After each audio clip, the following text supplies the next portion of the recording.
Maybe one of the scariest moments about retiring is the day that the phone stops ringing. You've been in a career, in an industry for years and years, and you've been needed.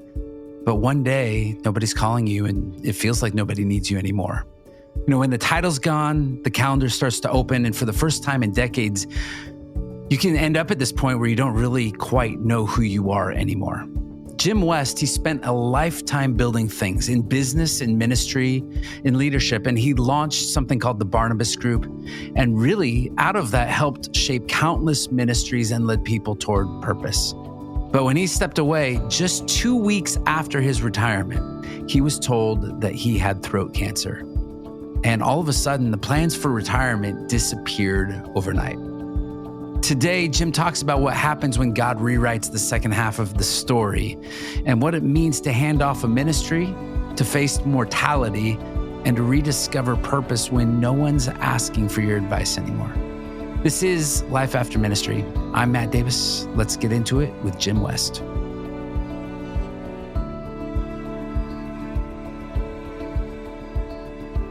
Well, hey, I'm here with Jim West. It's so good to have you here on the Life After Ministry podcast. Thanks for joining me. Thank you. Thank you very much for allowing me to be here, Matt. When I was in Orange County, California, during my tenure as a pastor, I always heard about this group that was in the background doing amazing things. It was called the Barnabas Group, and you were part of the foundation of creating that. Give me a little bit of background of how did you come to make that happen?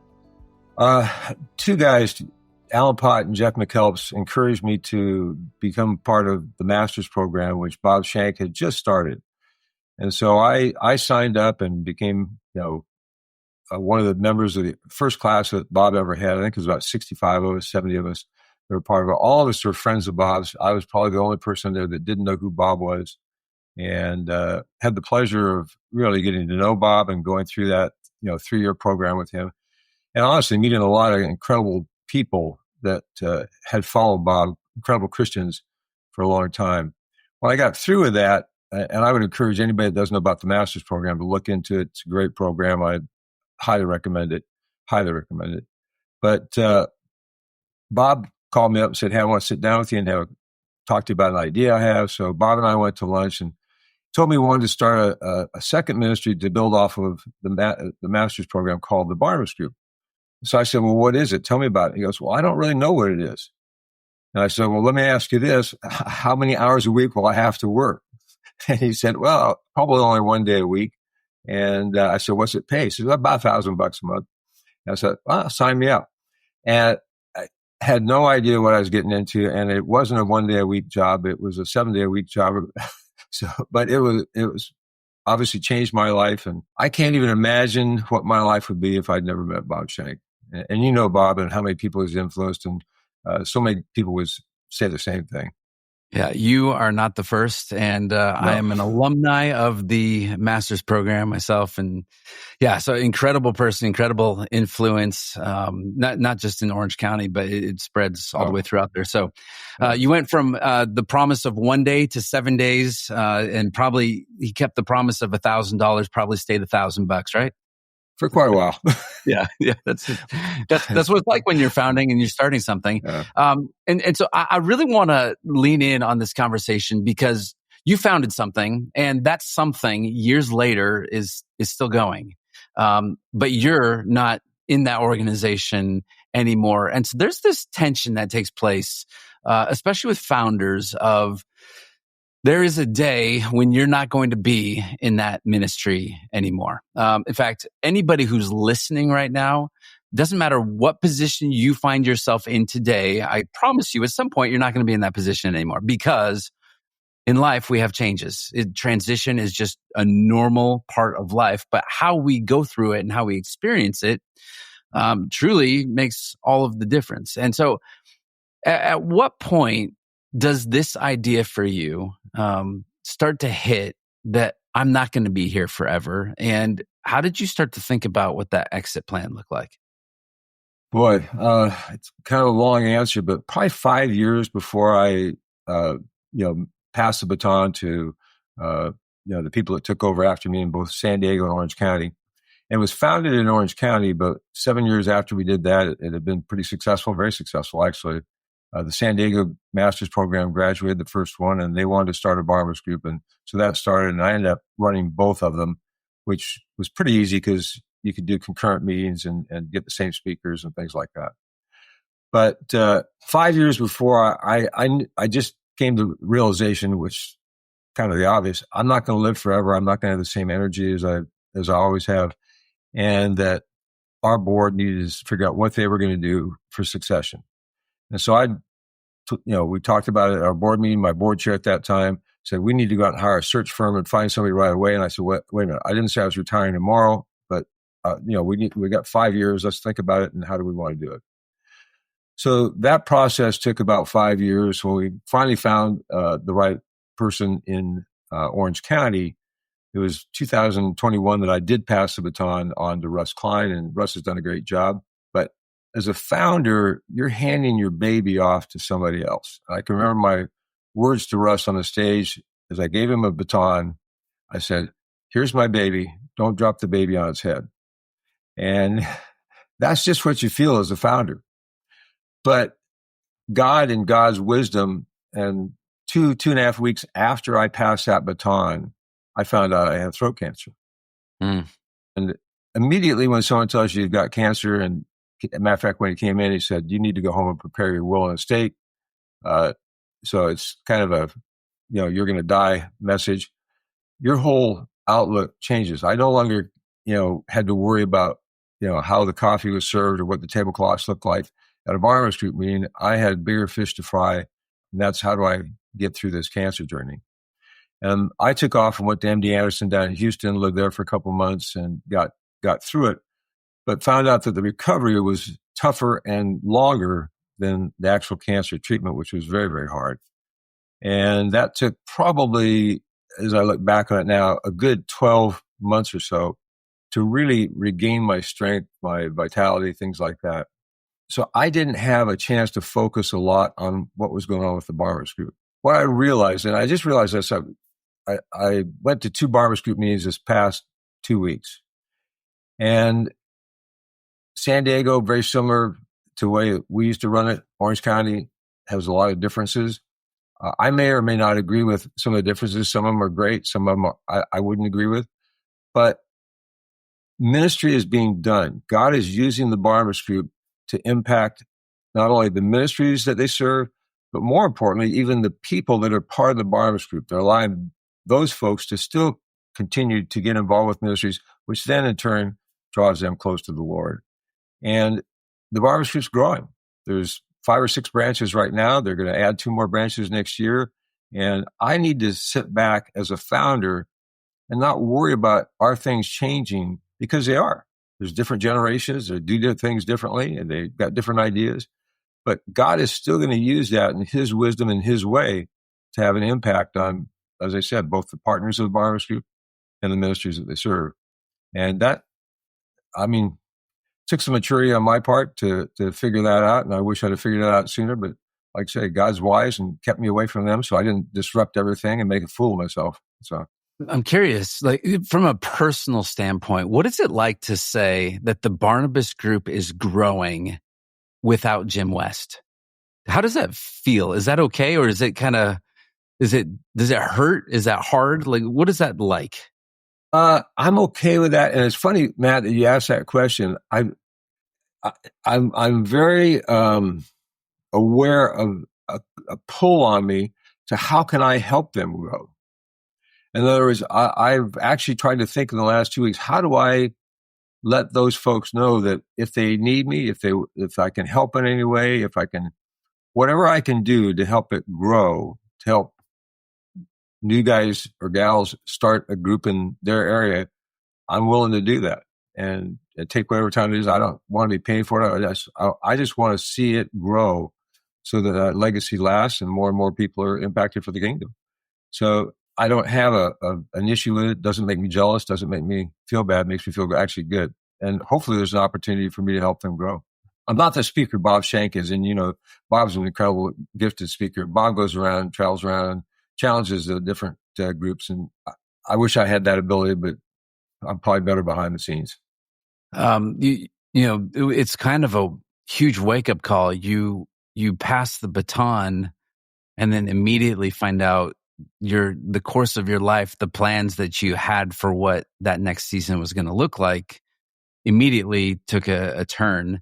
And so part of you, like, what were you going through in that moment, processing the cancer piece of it? But then the other piece is, did that benefit you and the organization to be able to, like, okay, now I really, I don't have to sit here and stew it. Even from an organizational level, like, well, that's going to keep Jim kind of busy. He's doing something else. He's not going to be coming back and meddling in everything that's going on there.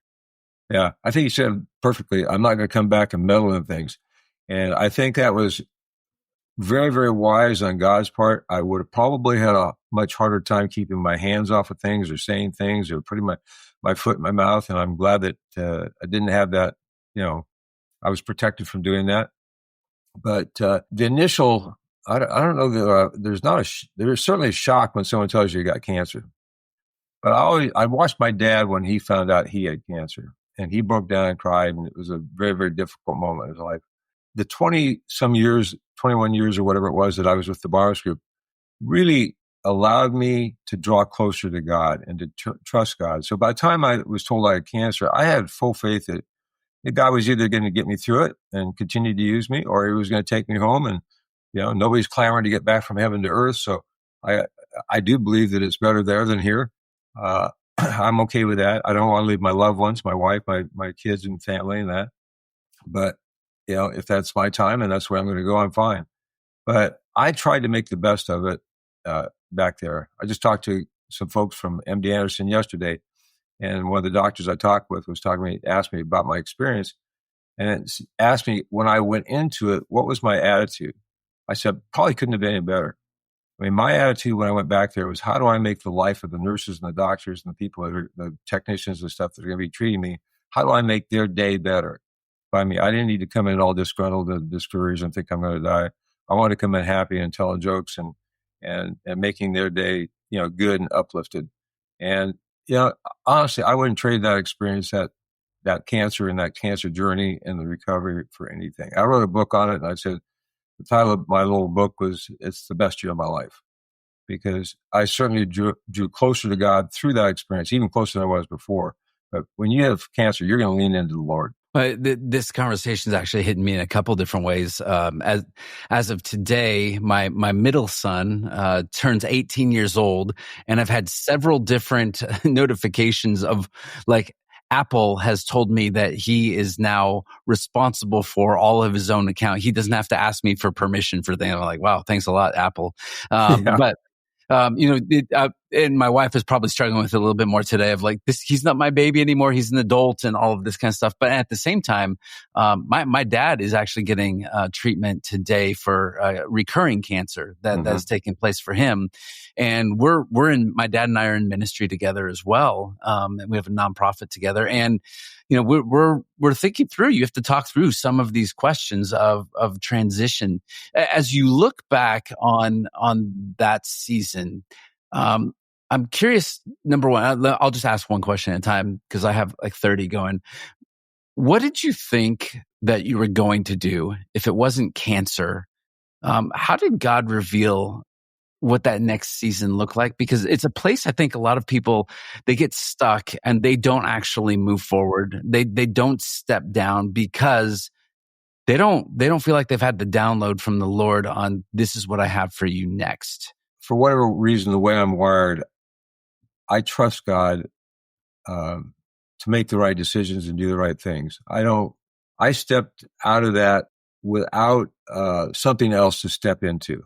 I'm a big proponent of when people come to me for advice saying you shouldn't leave something unless you have something to step into, because typically they fall out into a void and then they wallow around and they can't figure out what they want to do. But that's what I did. And, it wouldn't be the way I coach somebody, but it's what happened to me. Well, I did have something to step into, but God hadn't told me I had cancer yet. So when I think I've talked to you before, but when I went through the cancer, I can remember I was very anxious and excited to get back and start doing things, start helping ministries, start coaching the these leaders of, how they might want to do the Barnabas Group, doing all kinds of things. But God, and I'm not one that feels that God speaks to me, but I just felt he impressed upon me that I needed to be quiet and be still and recover and get strong after this cancer journey. And I didn't realize how much it took out of me. And it took longer, and I'm physically very fit. I'm very active. I work out, believe me, several hours every day. I always have. It took me 12 months before I could really, have that vitality again. But God had told me to wait. And I sat down with Bob and talked to him about it, told him how frustrated I was because I didn't feel like I was doing anything. And Bob says, well, just continue to pray. When God's ready, he'll open the doors. And honestly, it's like 2 weeks later, God started bringing people to me that I could help and coach. And so I probably have 6 or 7 different ministries right now that I'm helping through various things. And could be fundraising, or could be even people have questions about succession and things like that. So people will call me and or connect with me. People introduce them, and I'm able to help them. And I do it pro bono. I just want to be, used by God to help people. So it's been very fulfilling. And honestly, I travel a lot, and I've always loved to travel. I've been all over the world, and I get to do that. I get to be with my kids, my grandkids, and spend quality time with them. I've drawn closer to them, which is one of my big prayer requests with the Lord over many, many years. And so that's happening. So I mean, I'm actually even playing more golf. We're getting a little bit better at that. So that's kind of fun as well. So God has given me a life now I wouldn't trade to go back and do it. But I feel very fulfilled. Well, and you proved the point of why we called this podcast Life After Ministry. I think a lot of people think if I'm not doing it, there is no life and I'm just going to kind of wither away. And you're living proof more than once here that there is life after ministry. And there's ministry after ministry. And you have to be open to what God is doing and how he's forming this season for you. Yeah, absolutely. I think, God gives us all opportunities to talk to people we know, people we don't know every day. And when we look for it, there's opportunities all the time to be an encouragement to others, to be an encouragement to Christians in their walk, to be an encouragement to those who don't yet know Jesus as their Lord and Savior, to the fact that they might want to consider that. And, we need to really be on the lookout for those opportunities, both those opportunities, because they're there.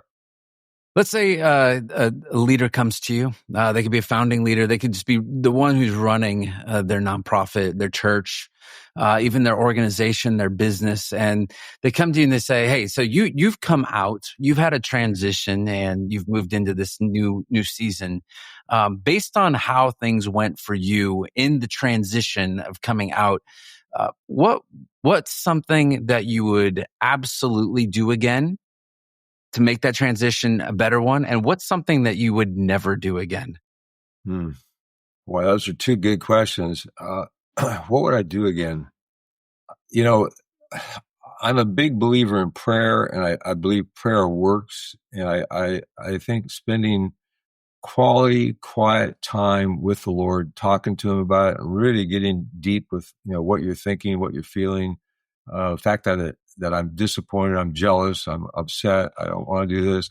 I mean, letting him know that is really, really key, because I think it helps you work through that. I think God is very faithful about, answering those prayers. So I think that I would encourage people to really pray about it and to start looking at, for what could be next. What's God putting on their heart that they might want to do? And it could be spending quality time with the family.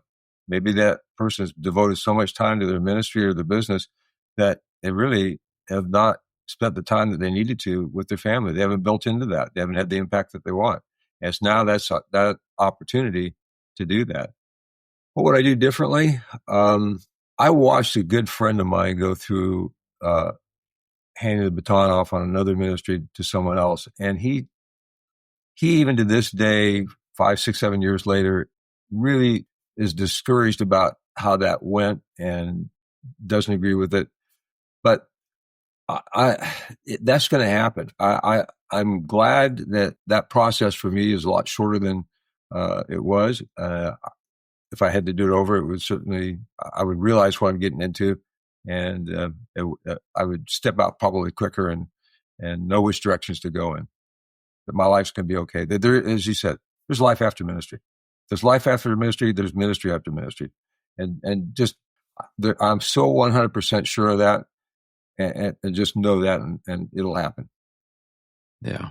I mean, we have a God that is directing our steps in all of these things. There is something that happens when you step out of more of a myopic, like I'm a one ministry kind of person. And I know part of the Barnabas Group, you get exposure to that, a lot of different ministries. But what you've seen and how you've coached and what you're hearing from other leaders who are in the mix, put that up against our world today. I think we've had more shifting in this world in the last 5 years than any other point in history, it feels like. But what do you think are just maybe some of the pieces that people, leaders in ministry, are struggling with?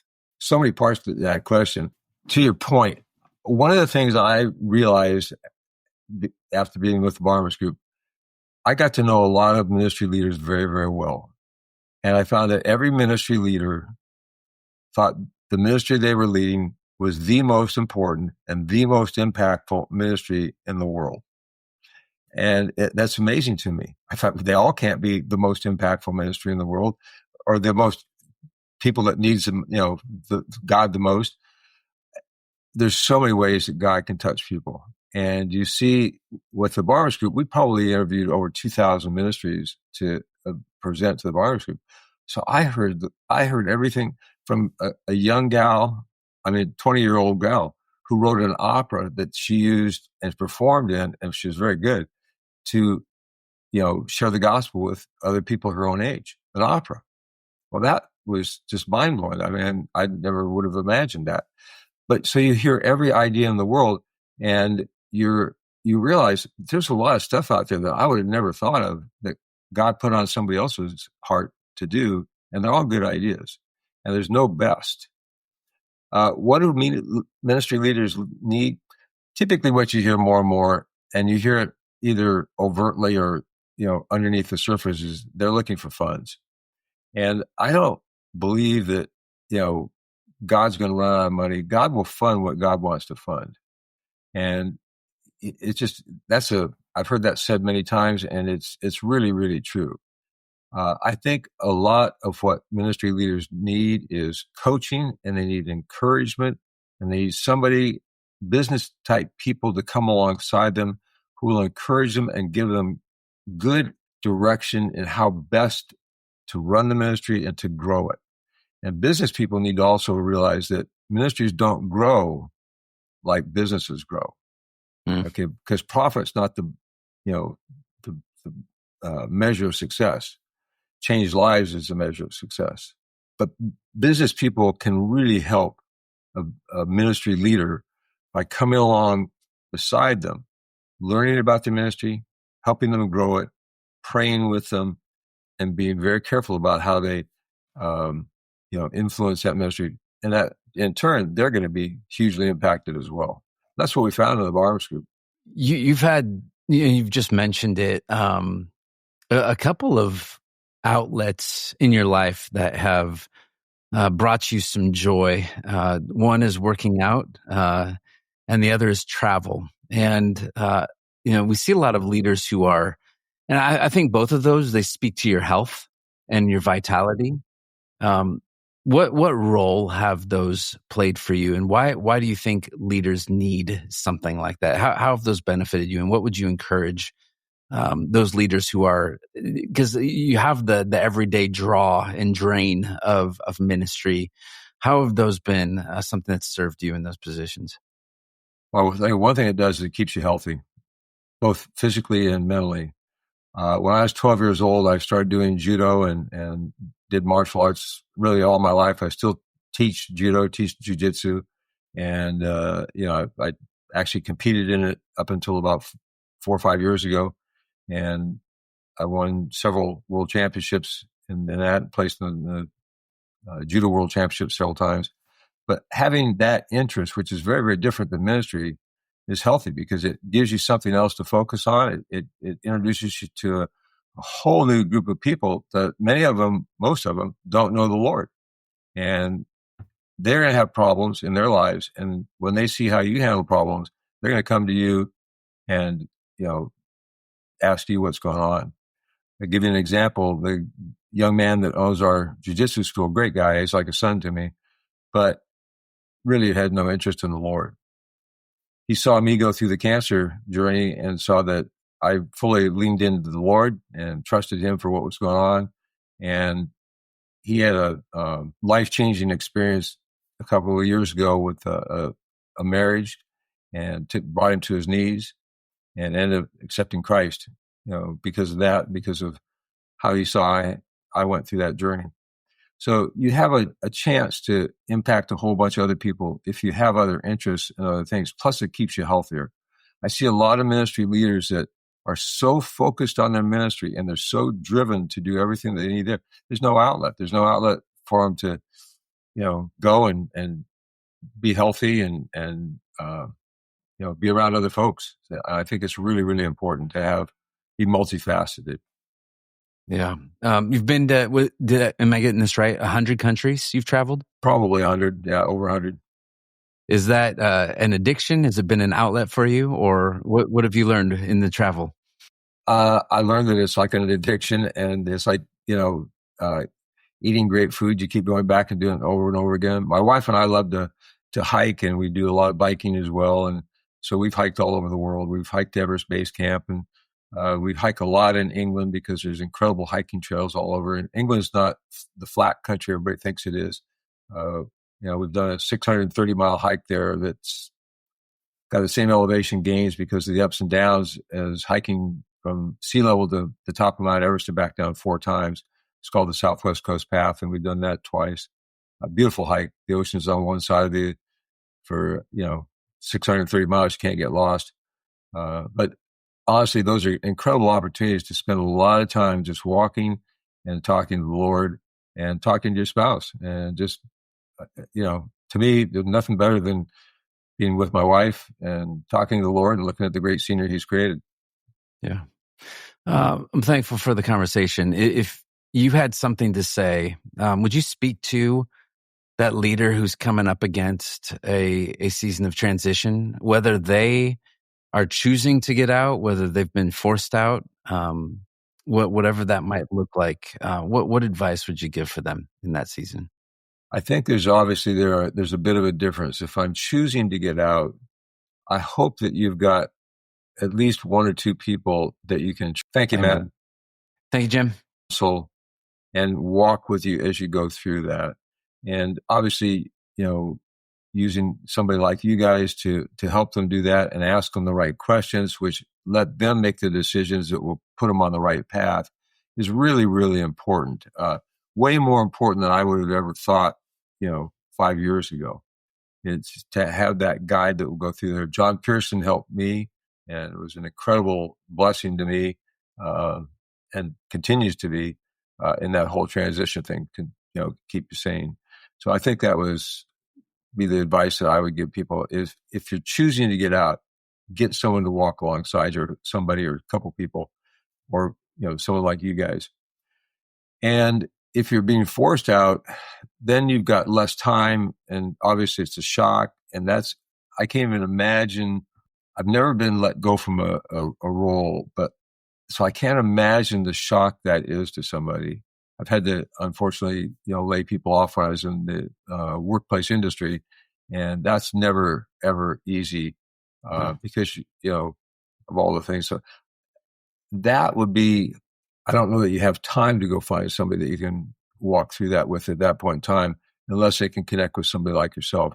But they need to get support from people that can ask the right questions, and those questions then lead them in the right direction. Because the answers are not going to be the same for everybody. What I'm hearing is, whether you've chosen it or it's been chosen for you, don't do life alone, that we need each other in those things. Amen. Jim West, thanks for joining us on Life After Ministry. Thanks for sharing your story and living your life well. And I pray that the best year of your life is still the next one ahead of you. Well, I hope so. But I can tell you, I thank God for the cancer that He gave me, because it that drew me so much closer to him, I would never trade it for anything. You know, it's one thing to finish a career, and it's another thing to finish well. What I love about Jim West is he really reminds us that legacy isn't built on what we keep doing. It's in how we let go and how we trust God when the platform fades and the spotlight starts to shift. You know, the phone might stop ringing, but the calling of God doesn't.